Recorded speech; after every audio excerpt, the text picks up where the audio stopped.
नमो भगवते वासुदेवाय। नमस्कार दोस्तों, आप सभी का हमारे YouTube चैनल पर स्वागत है। आज हम कार्तिक मास महात्म्य के 5वें अध्याय का श्रवण करेंगे।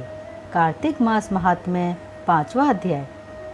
राजा पृथु बोले, हे नारद जी, आपने कार्तिक मास में स्नान का फल कहा। अब अन्य मासों में विधि पूर्वक स्नान करने की विधि, नियम और उद्यापन की विधि भी बतलाइए। देवऋषि नारद ने कहा, हे राजन, आप भगवान विष्णु के अंश से उत्पन्न हुए हैं, अतः यह बात आपको ज्ञात ही है। फिर भी आपको यथाचित विधान बतलाता हूँ। आश्विन माह में शुक्ल पक्ष के एकादशी से कार्तिक के व्रत करने चाहिए। ब्रह्म मुहूर्त में उठकर जल का पात्र लेकर गांव से बाहर पूर्व अथवा उत्तर दिशा में जाना चाहिए। दिन में या सायंकाल में कान में जनेऊ चढ़ाकर, पृथ्वी पर घास बिछाकर, सिर को वस्त्र से ढककर, मुंह को भली भांति बंद करके, थूक व सांस को रोककर मल व मूत्र का त्याग करना चाहिए। तत्पश्चात मिट्टी व जल से भली भांति अपने गुप्तांगों को धोना चाहिए। उसके बाद जो मनुष्य मुख शुद्धि नहीं करता, उसे किसी भी मंत्र का फल प्राप्त नहीं होता है। अतः दांत और जीभ को पूर्ण रूप से शुद्ध करना चाहिए और इस मंत्र का उच्चारण करते हुए दातून तोड़नी चाहिए। हे वनस्पते, आप मुझे आयु, कीर्ति, तेज, प्रज्ञा, पशु, संपत्ति, महाज्ञान, बुद्धि और विद्या प्रदान करो। इस प्रकार उच्चारण करके वृक्ष से 12 अंगुल के दातुन ले। दूध वाले वृक्षों से दातुन नहीं लेनी चाहिए। इसी प्रकार कपास, कांटेदार वृक्ष तथा जले हुए वृक्ष से भी दातुन लेना मना है। जिससे उत्तम गंध आती हो और जिसकी टहनी कोमल हो, ऐसे ही वृक्ष से दंत धावन ग्रहण करना चाहिए। प्रतिपदा, अमावस्या, नवमी, छठी, रविवार को चंद्र तथा सूर्य ग्रहण में दातुन नहीं करनी चाहिए।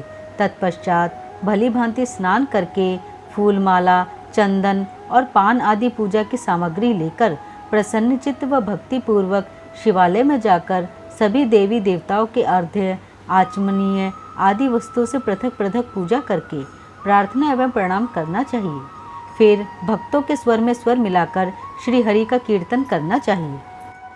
मंदिर में जो गायक भगवान श्री हरि का कीर्तन करने आए हों, उनका माला, चंदन, तांबूल आदि से पूजन करना चाहिए, क्योंकि देवालयों में भगवान विष्णु को अपनी तपस्या, योग और दान द्वारा प्रसन्न करते थे, परंतु कलयुग में भगवत गुणगान को ही भगवान श्री हरि को प्रसन्न करने का एकमात्र साधन माना गया है। नारद जी राजा पृथु से बोले, हे राजन, एक बार मैंने भगवान से पूछा कि हे प्रभु, आप सबसे अधिक कहाँ निवास करते हैं? इसका उत्तर देते हुए भगवान ने कहा, हे नारद, मैं वैकुंठ या योगियों के हृदय में ही निवास नहीं करता, अपितु जहाँ मेरे भक्त मेरा कीर्तन करते हैं, मैं वहाँ अवश्य निवास करता हूँ। जो मनुष्य चंदन, माला आदि से मेरे भक्तों का पूजन करते हैं, उनसे मेरी ऐसी प्रीति होती है जैसी कि मेरे पूजन से भी नहीं हो सकती। नारद जी ने फिर कहा, शिरीष, धतूरा, गिरजा, चमेली, केसर, कंदार और कटहल के फूलों व चावलों से भगवान विष्णु की पूजा नहीं करनी चाहिए। अड़हल, कंद, गिरीश, जूही, मालती और केवड़ा के पुष्पों से भगवान शंकर की पूजा नहीं करनी चाहिए। जिन देवताओं की पूजा में जो फूल निर्दिष्ट हैं, उन्हीं से उनका पूजन करना चाहिए। पूजन समाप्ति के बाद भगवान से क्षमा प्रार्थना करनी चाहिए, यथा, हे सुरेश्वर, हे देव, ना मैं मंत्र जानता हूँ न क्रिया, मैं भक्ति से भी हीन हूँ। मैंने जो कुछ भी आपकी पूजा की है उसे पूरा करें।